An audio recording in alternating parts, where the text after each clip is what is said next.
This is verse 20 of the 12th chapter of the Gospel of Matthew, continuing an extended quote that Matthew provides from Isaiah 42, in which the general style of Messiah is being described.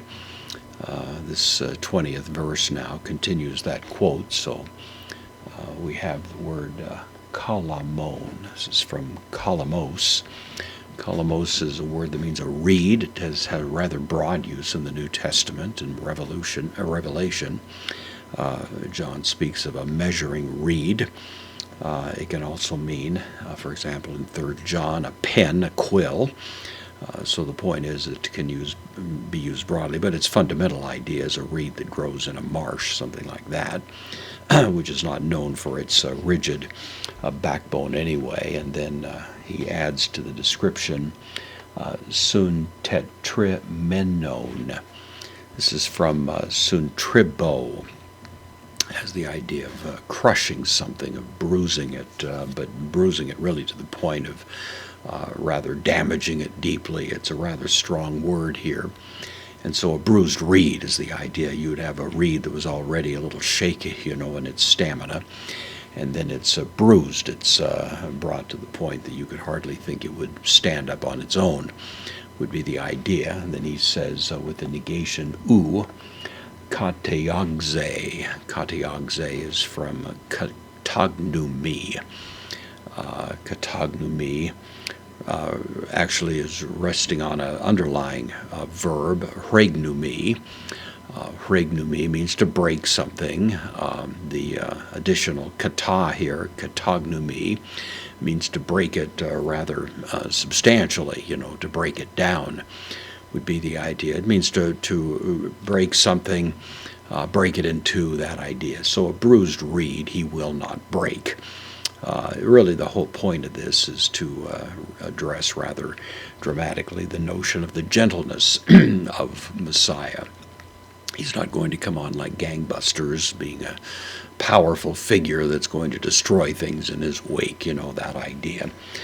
Not a Julius Caesar type or a Alexander the Great, someone like that, great military figures, which of course was one of the expectations, that was exactly what Messiah would be. And Isaiah is giving us a rather dramatic contrast to that, and Matthew wants to quote it here. Kai, the connective linon, of course our word linen comes from this. It has to do with cloth. It's used again broadly. It can mean flax. It's used in this case in connection with a wick, so the cloth wick that you might find in a candle and in a lantern.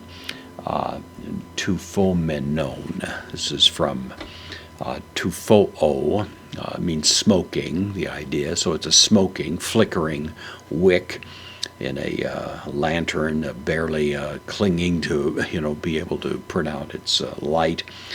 This smoking wick. U, again the negation, sbese. This is from zbenumi. It means to extinguish something, to quench it, to put it out, put out a fire. It can be used in a variety of ways. Of course, in the context, it means that this flickering, smoking wick that is just barely operating, he's not going to snuff it out.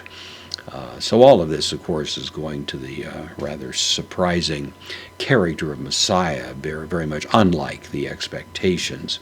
Haos means until, on means a kind of whenever, until such a time would be the notion. Ekbale, this is the subjunctive, it's the third person singular, aorist active subjunctive of ekbalo, to cast out, to go out, to thrust out. So until such a time as it goes out, ace preposition takes the accusative. The accusative here, ace tain chrisin, until or into judgment, and then the nikos, victory. So into the judgment, and the nikos here describing that for us, in a sense, the victory judgment, the idea that there's a time in which the judgment of Messiah, the effect of Messiah, the standards of righteousness of Messiah will have some kind of sweeping, victorious end result.